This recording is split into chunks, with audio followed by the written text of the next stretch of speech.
And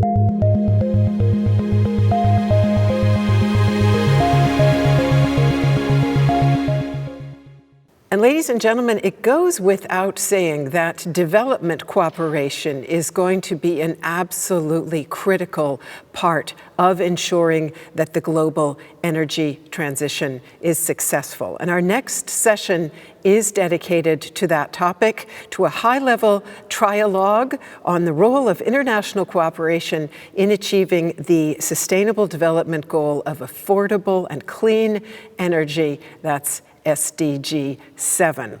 And clearly, this is a goal that crystallizes all that we're talking about here at the Berlin Energy Transition Dialogue, a goal that would utterly transform the lives of the 700 million people in the world who still have no access to power. Astonishingly, that does add up to 1 in 10 people worldwide, and more than half of them are in sub-Saharan Africa, which is why for the next half an hour, we want to focus on the chances and the challenges associated with the green energy transition in Africa.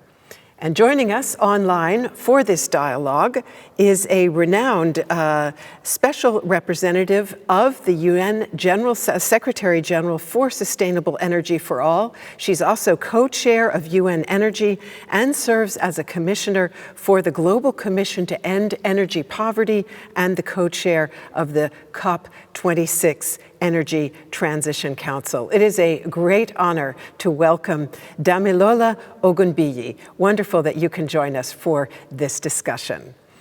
And we're very pleased to have with us as well the Director General of the International Renewable Energy Agency, Francesco La Camera. We did hear from him a bit earlier this morning and have an opportunity now to drill a little bit deeper. And finally, we're very pleased to welcome Dr. Jürgen Sattler. He is Director General for International Development Policy for the 2030 Agenda, Climate, and he works with the German Economic Ministry for Economic Cooperation and Development, the BMZ.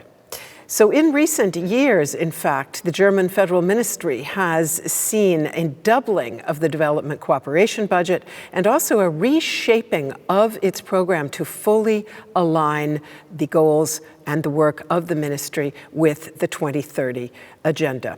I'd like to start out by asking all three of you to talk a little bit about the chances and the challenges for the green energy transition in Africa, particularly in light of the pandemic and its effects on green development. Does it cast doubt on progress toward achieving SDG 7 in Africa? And I'll begin, please, with Madame Ogunbiyi.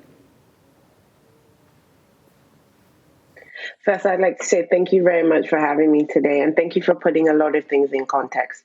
It's really important to understand there are about 789 million people that have no access to clean cooking.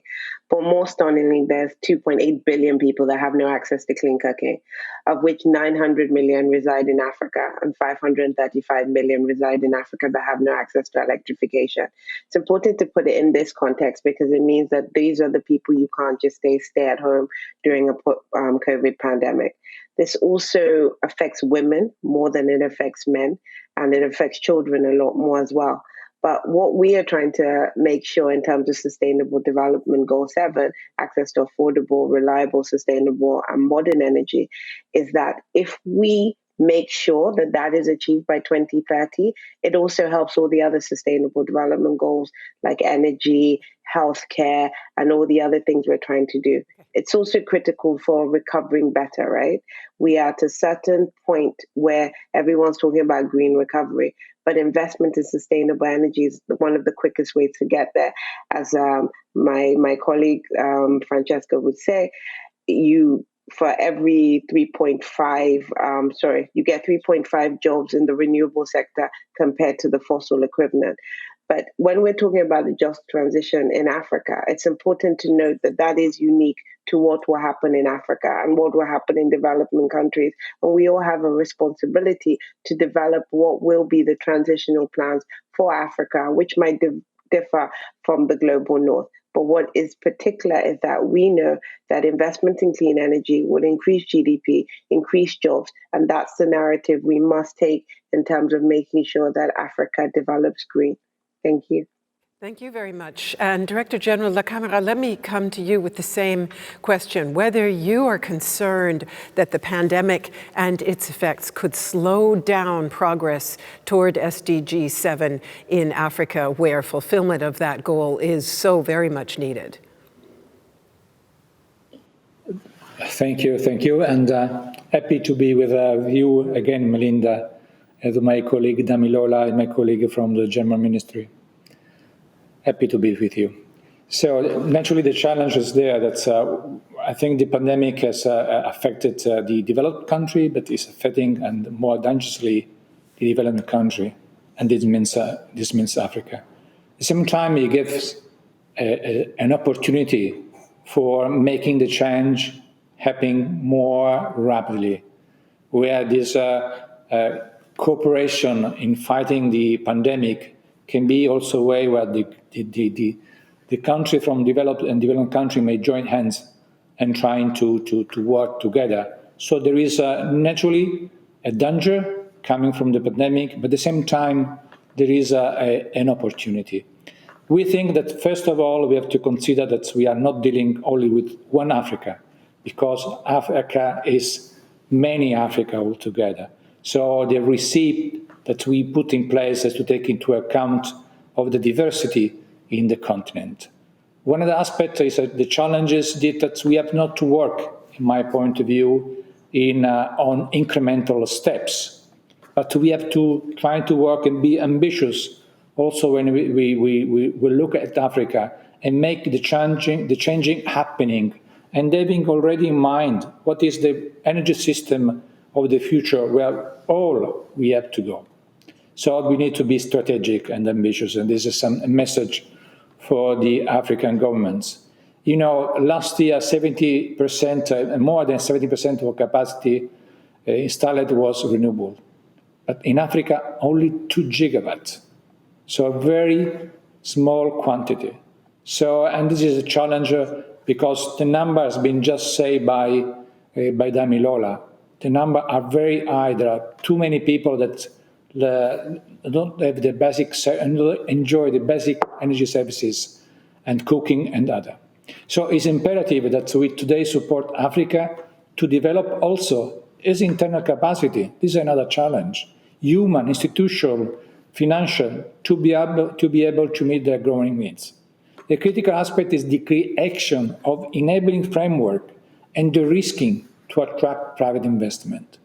Concluding, we must act fact that energy is the single most important enabler of this agenda. This means not only greater financial flow to sustainable energy solutions, but also capacity for building efforts to empower the continent with the knowledge, skill, and capabilities to create and maintain energy systems that fit for the 21st century. Thank you very much, Director General. And I'll go right over to Dr. Zattler. And as I mentioned, the BMZ, your ministry has endeavored to put the Sustainable Development Agenda at the very heart of its efforts. We're hearing from many experts that the pandemic could, in fact, see many, many people in Africa fall into poverty, that of course, the effects of the pandemic are being felt hardest by many of those who are most vulnerable. So are you seeing that in the BMZ's work in Africa? And what impact do you think that can have on the green energy transition? What does it mean also for your ministry and its work? Yeah, thanks a lot, Melinda Green. Yes, I mean, we are very concerned. That's obvious.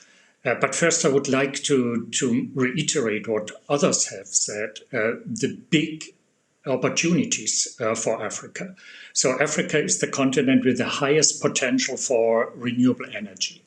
And it has the unique opportunity to leapfrog from this carbon energy system to which is not really there yet, to a new modern renewable energy system. And they don't have to deal with locking in problems like we can see in Europe, for example, in the US and also in Asia. So it's an opportunity. It's a huge opportunity.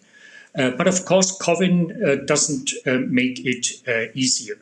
And you have heard the numbers that some 150 people are falling back into absolute poverty due to the pandemic. But also with a view on the energy sector, there are challenges. For example, huge revenue shortfalls by the energy utilities. People can just not pay their energy bills any longer. If you lose your job, it's difficult to pay those bills, and this has an impact on the utilities. So there is increased fiscal stress in the countries with the governments and with other entities. There are huge debts, and this really makes it very difficult. Therefore, one conclusion is to focus on those areas which are taking into consideration this fiscal problem. And one road to go could be first to improve the regulatory frameworks and the policy frameworks. If you have fossil fuel subsidies, if you have environmentally and socially harmful subsidies, then get rid of it. Take the opportunity now. If you get rid of those distortions, the private sector would come along more forcefully, because renewables is already the least cost energy source in almost all the countries. So that's one thing you could do. The other thing is to focus on really the key constraints, which is not so much building up, solar plants. It's more to link them to the energy systems. It's the storage problem, for example. And as I said, the regulatory frameworks. I think that's the lesson we draw from this situation, which is really getting more difficult. Thanks a lot. Thank you very much. And I'd like to take a deeper dive on the question of international cooperation and how it can try to facilitate the green energy transition in Africa under these circumstances. So let me come back to Director General La Camara, first of all, and ask you to talk a little bit about how you believe that international partners can best support the energy transition on the African continent. And do share with us, if you can, please, concrete cases and examples.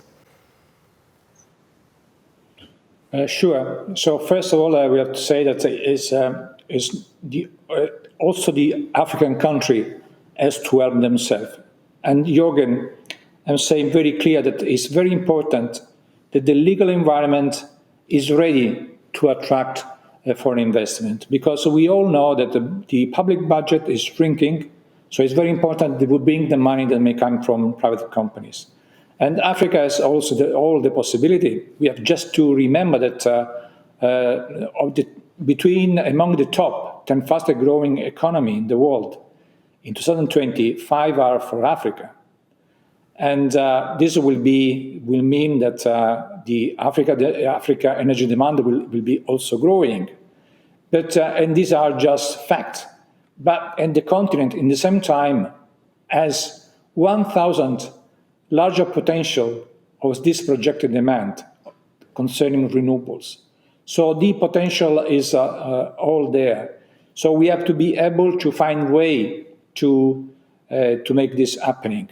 I would like to show what ARENA is doing in this respect. So to give you a concrete example, 2 ways. One is that we are supporting many African countries in presenting their NDCs to the COP26.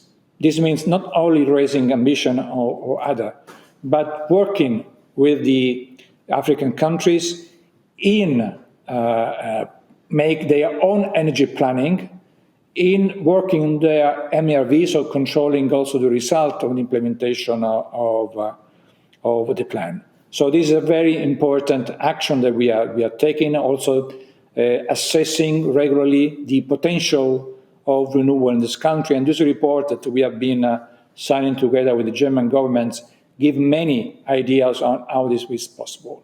Another concrete example is the Climate Investment Platform, where we and Damilola, we are together. The Climate Investment Platform has been created in the occasion of the Climate Summit organized in 2019 in New York. And this initiative of IRENA, together with the UNDP, Sea4All, and with the collaboration of the Climate Fund.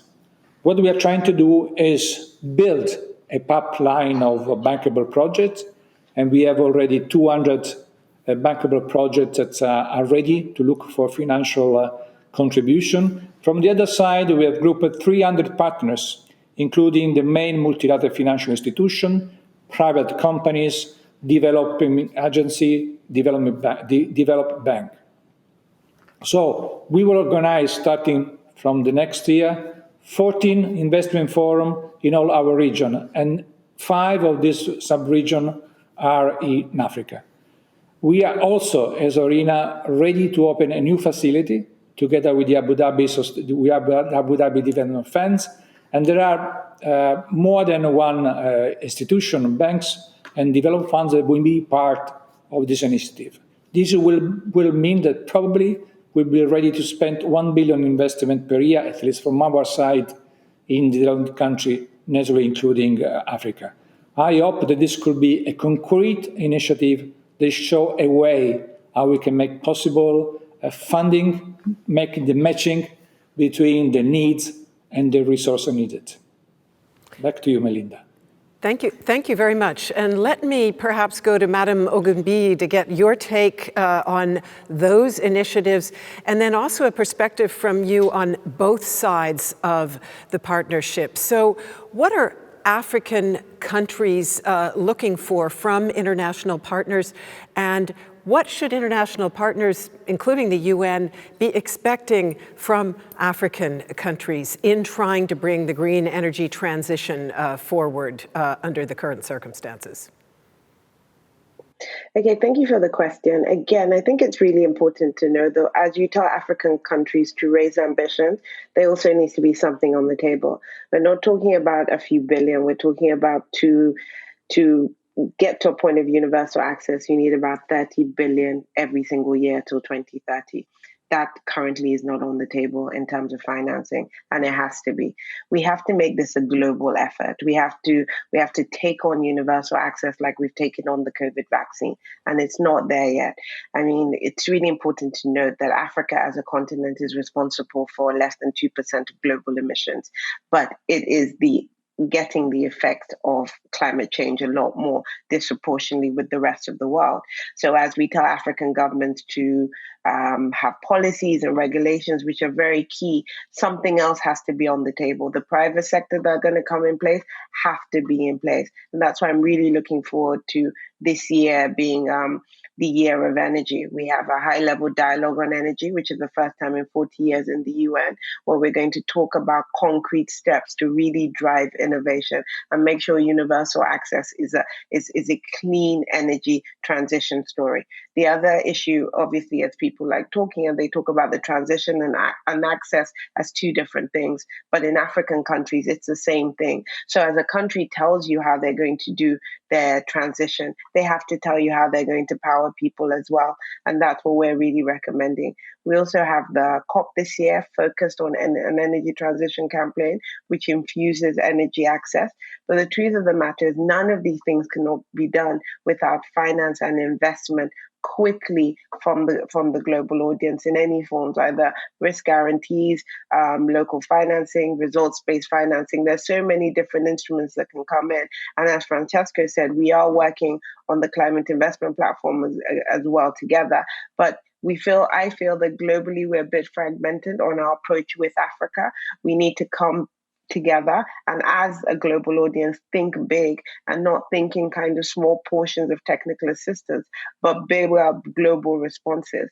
My previous role, I was in country in Nigerian government, which is responsible for about 85 million people not having access. So I know what challenges government have to go through even after they put policies in place, even after they've signed up regulation, getting the investments possible. So I feel like this is the year that we have to rethink really come together, knowing that the 2030 is our target. And if we cannot achieve universal access by 2030, we will not achieve net zero by 2050. So it is particularly important that we think of people and planet.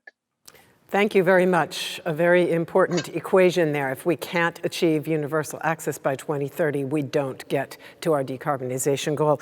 I'd like to come back to you in a moment to talk a little bit about EU-African cooperation, but let me first go to Jürgen Zattler and ask about what Germany is doing to support partner countries in this green transition. What are some of the concrete cases that you can perhaps tell us about? Yes, thank you. First, African governments have to make up their mind. Do they want to go the old fossil fuel energy provision way, or do they want to go the modern and the renewable way? I think it's their decision. And I can tell you that, as you know, Europe took a decision. We decided with the Green Deal to go the second way. And it's not easy, huh? And it has to be managed, but we are convinced that in the midterm, it will be the better choice. And therefore, in our development cooperation, we cannot recommend African countries to go the other way. And we are reluctant to put our money in investments where we think it's stranded assets. And also, when you look at the private sector, what is the private sector doing? The private sector is going out of carbon-intensive investments. That's what you can see at the moment. BlackRock, for example, not really a green champion in the past. They withdrew to some extent from carbon-intensive investments because there's a high risk of stranded assets. Transition and physical risks. I don't want to go in depth with that problem, which is really immense. And what do?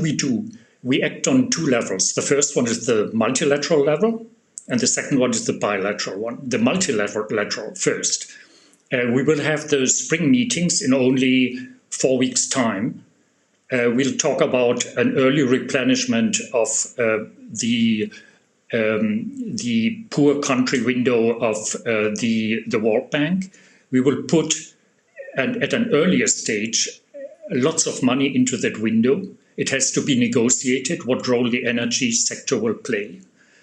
And we will talk about, in the IMF, about special drawing rights. There will be debt settlement programs. All this is linked with climate and energy. So that's one level. The other one is bilateral cooperation.